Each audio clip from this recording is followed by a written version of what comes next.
So, if you're like me, I'm sure that you all have one dream in common, which is to visit Japan at least once in your life. Many of you must have visited it at least once, and many of you still dream, or at least it's in your bucket list to go there at least once. I feel you. You are not alone. Every year, the number of tourists in Japan keeps on increasing. But have you ever wondered, what do the local people think about this surge of tourists every year? Let's face it, tourists being tourists, especially the new ones, will somehow mess some things up. Though not intentionally, but they will do. And besides, there are lots of unspoken rules and etiquettes in Japanese society that us newbies don't know about. And now you might be thinking, what are these rules and what should we be doing so that we don't get on their bad books?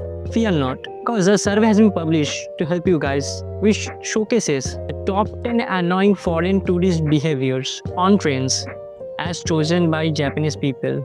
Though these are most specifically for behaviors in the train, I think you could extrapolate it to the meetings and interactions with people as well. Survey finds 10 things to avoid as Japan experiences record-breaking, sometimes patience-testing levels of inbound international tourism. Japan is seeing more inbound foreign tourists than ever these days, which also means more inbound foreign tourists than ever on public transportation. But as locals and Japanese residents increasingly rub elbows on trains, that also means more chances for tourist behavior to rub locals the wrong way. As part of its annual study on train station etiquette, the Japan Private Railway Association collected responses from 5,314 participants via an online survey. 62.9% of the respondents say they'd been bothered by impolite behavior by foreign tourists, and the survey then asked them to designate up to 2 specific complaints, resulting in the following top 10 list. So if you want to visit Japan, this is your holy grail, what you shouldn't be doing at any cost. So okay, number 11, I thought it's top 10, but okay. Chosen by 3.3% of respondents, which is eating or drinking on the train. So pretty much every station having at least a kiosk where you can buy snacks and drinks, if not a full-on convenience store or bento boxed lunch shop, eating on board trains is generally frowned upon in Japan. It's not absolutely forbidden, but there's a general understanding that the only things you should eat on most trains are bite-sized snacks, one small enough that you can pop them whole into your mouth without anyone having to see them, and also that there should be no audible chewing or crunching, and no noticeable smell either. So, tiny rice crackers or cookies you might be able to get away with, but chowing down on a Moss burger is a no-no. An exception is made for the Shinkansen and other obviously leisure travel oriented lines, which often have fold down seat trays like the ones on airplanes for passengers to use. But otherwise, eating anything large enough to be considered a meal or to require multiple visible bites to consume is likely to be seen as slovenly. For drinks, the grey area is wider, but the same principles apply. If you're going to drink something, it should be something you can drink quietly. It doesn't have a detectable aroma. Alcoholic beverages are okay on the Shinkansen and sightseeing trains, but widely considered crass for commuter and local lines. I don't get it. Is there some specific drinks that when you drink will make sound? I mean, you can drink any drink silently, so there shouldn't be any kind of restriction in drinks. If they allow alcoholic beverages on train, I don't think there are any restrictions on drinks, at least. For the meal, you should keep an eye on these things. Number 10, sitting on the floor of the train, voted by 4.2%. Yeah, maybe your legs are worn out after spending all morning touring temples in Kyoto.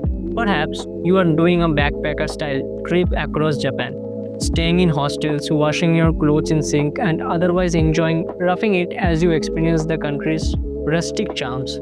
Doesn't matter, if there are no empty seats on the train, you are supposed to stand, since sitting on the floor takes up extra space, makes it hard for others to get on or off the train, and just looks sloppy. Yeah, I agree. But why would you be sitting on the floor of the train? If you are on the train, I assume that you are having the ticket and reserved ticket at least. I mean, you should be having your own seat. Bad manners regarding priority seats by 4.4%.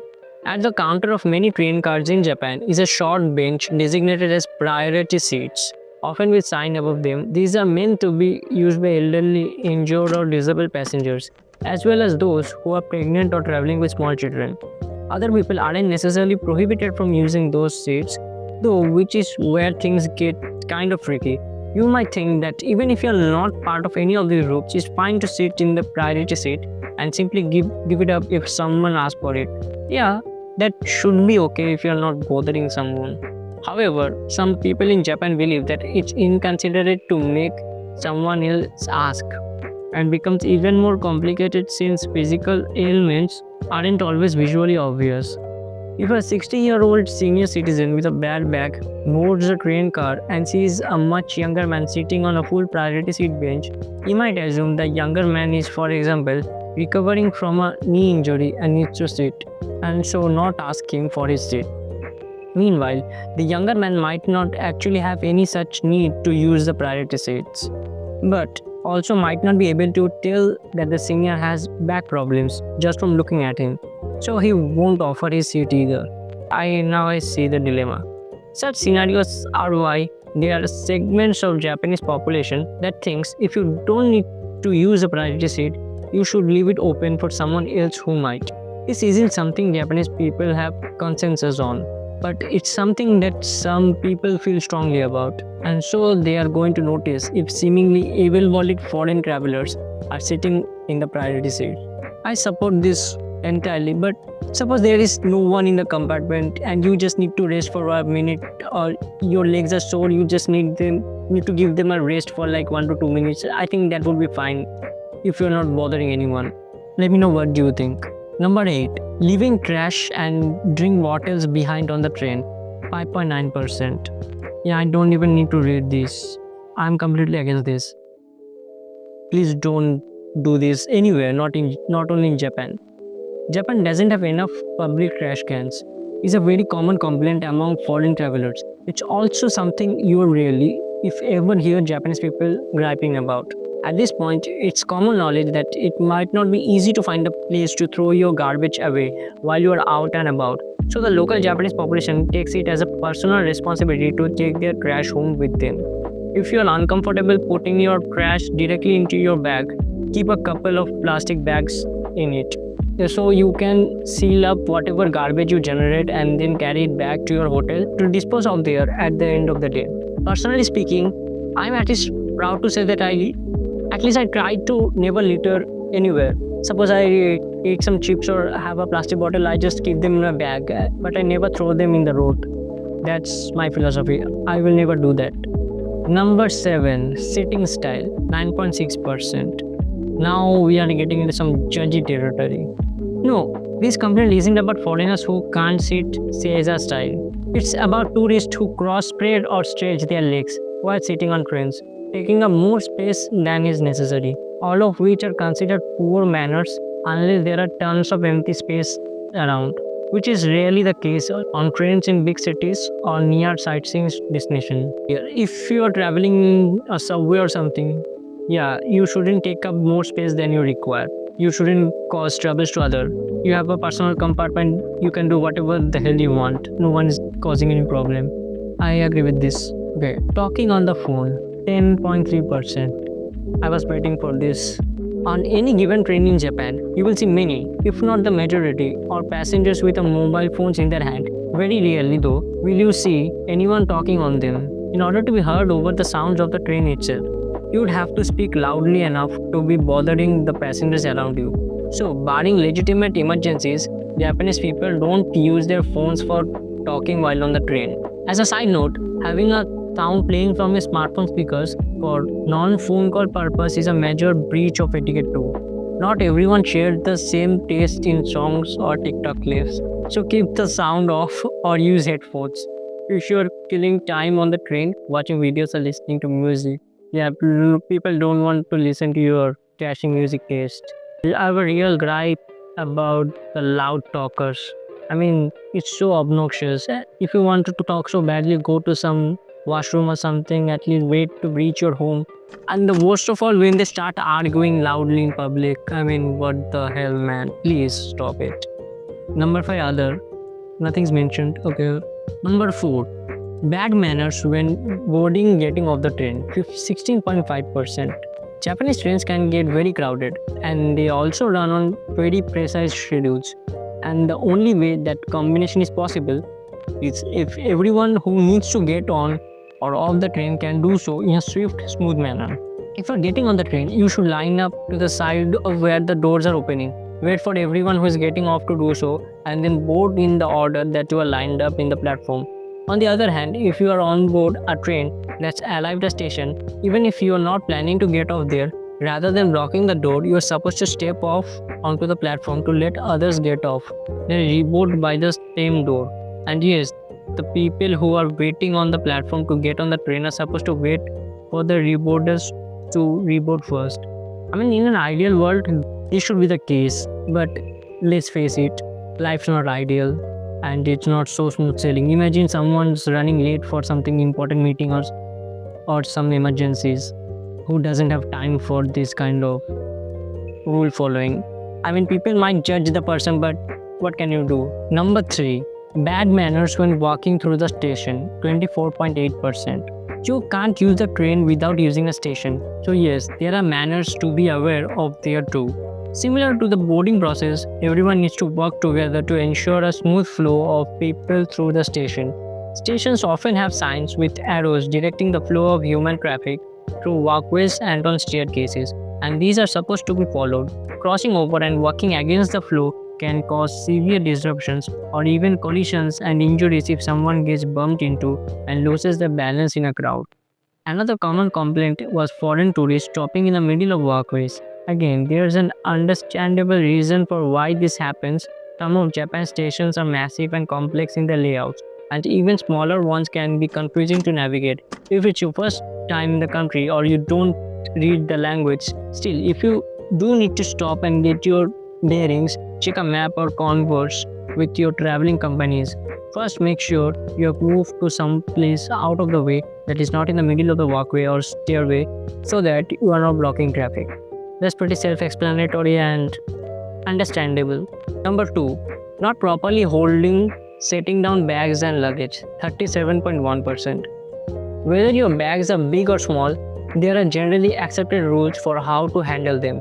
Starting with smaller ones like purses or backpacks, it's considered good form to hold them in front of yourself while on trains. Likewise, sitting down on a seat and laying your bag next to you as opposed to holding it in your lap or putting it on the overhead shelf is considered rude, since it's taking up a spot that someone else could be sitting in. An especially common problem is large groups of travelers essentially commandeering an entire section of a car with a cluster of suitcases, and to avoid doing so, you might want to split your party up within the train so that you are not making any one section completely impassable.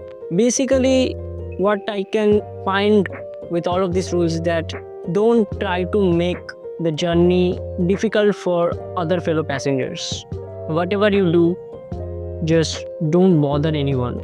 These are some obvious things that should be done. Carrying your bag on your lap, don't occupy other seats. That's pretty understandable. But I guess many people just forget about it. And finally, the number 1 most annoying habit of foreign tourists, according to Japanese people, is loud conversations being rowdy on the train, 51.8%. Japanese people don't expect library level silence on trains, but there's general understanding that long and loud conversation should be saved for once you get off. That can be difficult to do if you and the rest of your traveling companions are pumped up in excitement about the cool stuff you are on your way to see and do. And this complaint admittedly comes with a bit of an extra linguistic burden for foreigners. If the language you're speaking is in Japanese, there's an increased chance of it feeling like noise to Japanese passengers, making it more noticeable and annoying than the same conversation at the same decibel would in Japanese. Still, the considered thing to do, regardless of what language you are speaking, is to keep your voices down. Likewise, other energetic antics, whether it's scurrying around for group selfies, dancing for joy about making it to Japan, or anything else along those lines, is the sort of exuberance to keep a lead on until you're off the train. Now, having gone through all this, it's worth pointing out that each and every one of these breaches of etiquette is something that you might see Japanese people doing too. It's obvious. You can't be 100% ideal. You can't be 100% perfect. Country is 100% perfect. There are rule breakers everywhere. However, that doesn't make them acceptable behavior. It just means that some Japanese people have bad manners too. That's it. Most people who have lived or traveled in Japan would agree that on average, Japan has a pretty high level of politeness in public places, and nothing on the list qualifies as esoteric level old school Kyoto etiquette. They are all things that you can expect would at the very least annoy most Japanese people.